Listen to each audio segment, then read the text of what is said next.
Now, retired Air Force Special Operations Commander Major Glenn Ignazio spent a lot of time working on maritime defense systems.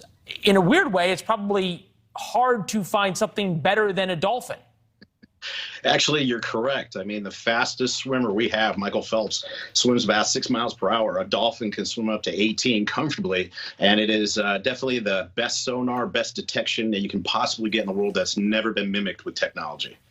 All right, so are these killer dolphins, or are they just like alerting the Russians? How does it work to use dolphins, and how does the U.S. compare in this? Sure, real quick. So it hasn't been just something new. We started a program in the 59, and Russians started catching up around 1965.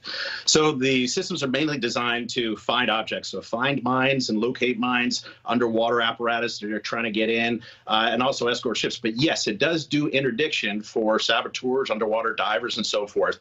The Russians are said to have spikes and knives on the heads of dolphins that would ram. And yes, the United States, we've had some SEALs actually post in books and articles that we have a lethal component as well, where we would hit them with something similar. So yes, they can actually go out and interdict personnel, which is really one of the main concerns, where we've seen the Ukrainians do some great things against the Russians, but they're also used against mines. And they work in harbors, littoral, or very shallow areas, and they can actually work out at sea escorting ships as well. So a very formidable tool. And dangerous one. Major, what other animals, mammals are being used for warfare and defense that we don't know about? I was hearing today beluga whales, seals. No sharks, though. Actually, no sharks. Sea lions are used. Yeah, so again, in the United States, we have probably about 75 to 90 dolphins. And again, this is all, it's a sensitive program, of course, but the sea lions are also, they're very, very attuned. They're trainable. They're intelligent. Along with dolphins, they're very fast, good in, dirty water or deep waters as far. And so the idea that sea lions can actually grab a diver as well and bring them to the surface does exist. Now, we're much more thoughtful about sea life here in the United States, where the Russians aren't. And actually in the North Sea, not too long ago, a beluga whale surfaced with a weird type of harness. So the Russians probably use dolphins and whales, and they're very intelligent animals susceptible to train like this. As interesting as the dolphins are, you've got a war going on land in eastern Ukraine now that's very different than what's happening, or what we saw happen in Kyiv at the beginning of the invasion. Reports now that the Russians are literally stuck in the mud. We've been talking about this for months now, is that the ground thaws and you've got mud season in eastern Ukraine. Their tanks are bogged down. Just in the past couple of days, we have started to see video of U.S. heavy artillery coming in that's going to be transferred to the Ukrainians. Is it in time? I think it's definitely a necessity. Is it in time? I think because of the mud areas, they call it the land of no roads around this thaw area where the muds are rather intense.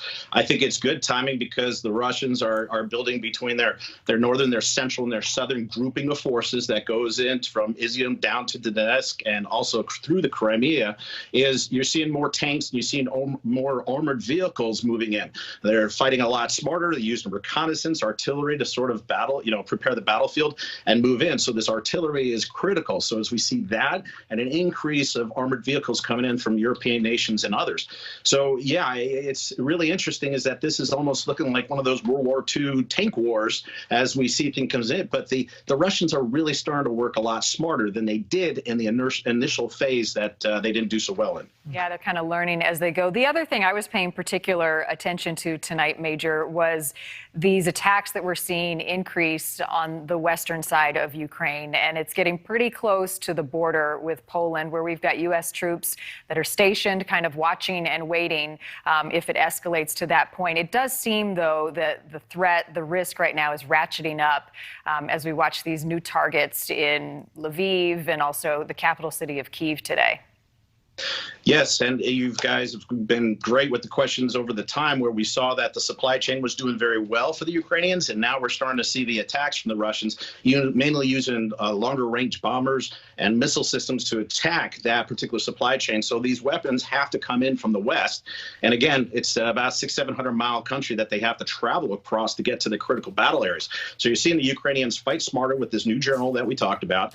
He's using more of the missile systems and the long range bombers. bombers. And you also have about 1,500 Russian troops in Moldova and the Transnistria, I'm horrible with the pronunciation, area. And so Odessa is really going to be a critical point. We've mentioned that because if the Russians are able to close that gap in Odessa, and I think that's going to be something happening in the next 7 to 14 days, is that Ukraine becomes a landlocked nation.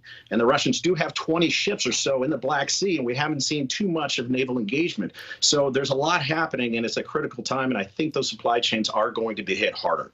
Yep, as we send more and more weapons in. We appreciate your time tonight, as always, Major Glenn Ignazio. Good to see you. Good to see you, Always, and no lasers on Dolphins that I know of. Not yet. And if he knew, he wouldn't tell us. Not yet. Good to see you, sir. Thank you. All right, well, let's talk about more.